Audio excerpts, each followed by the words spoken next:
क्या आपके साथ कभी ऐसा हुआ है कि कई सीजन्स में आपका मन करता है कि आप प्रार्थना करें और प्रार्थना में लीन रहें, और कई बार ऐसा होता है कि काफी दिन निकल जाते प्रार्थना ही नहीं की जाती।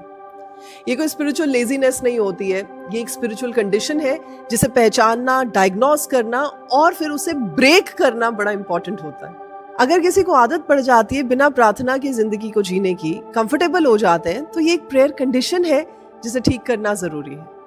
सबसे पहली रीजन, जब गूंगी और बहरी आत्मा अटैक करती है।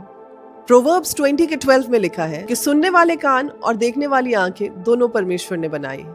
लेकिन कई बार आप सुन नहीं पाते, देख नहीं पाते परमेश्वर को, और आप फ्रस्ट्रेट हो जाते हैं स्ट्रगल्स की वजह से, डिलेज की वजह से, डिसअपॉइंटमेंट्स की वजह से, और आपका मन ही नहीं करता कि आप कुछ बोले।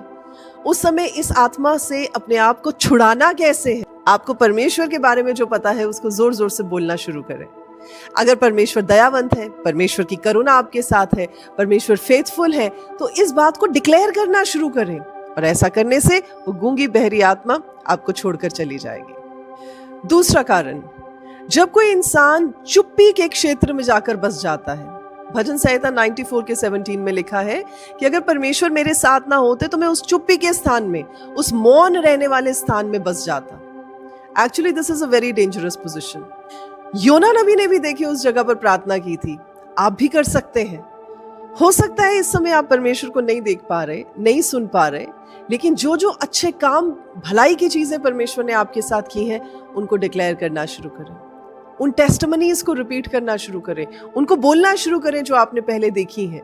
जब आप परमेश्वर के पुराने अच्छे कामों को भूल जाते हैं तो आपकी स्ट्रेंथ लूज हो जाती है, लेकिन जैसे ही आपको वो मेमोरीज याद आती हैं और आप बोलते हैं, आपकी स्ट्रेंथ रिन्यू होनी शुरू हो जाती है।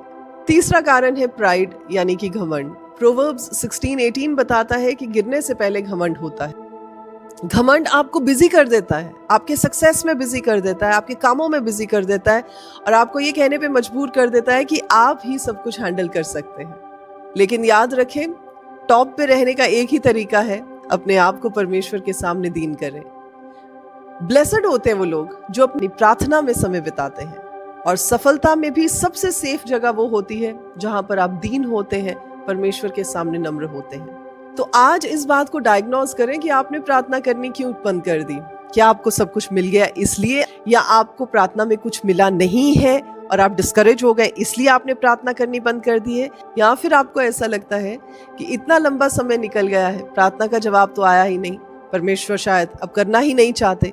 सो जो भी रीजन है उसे डायग्नोज करके उसे ब्रेक करें।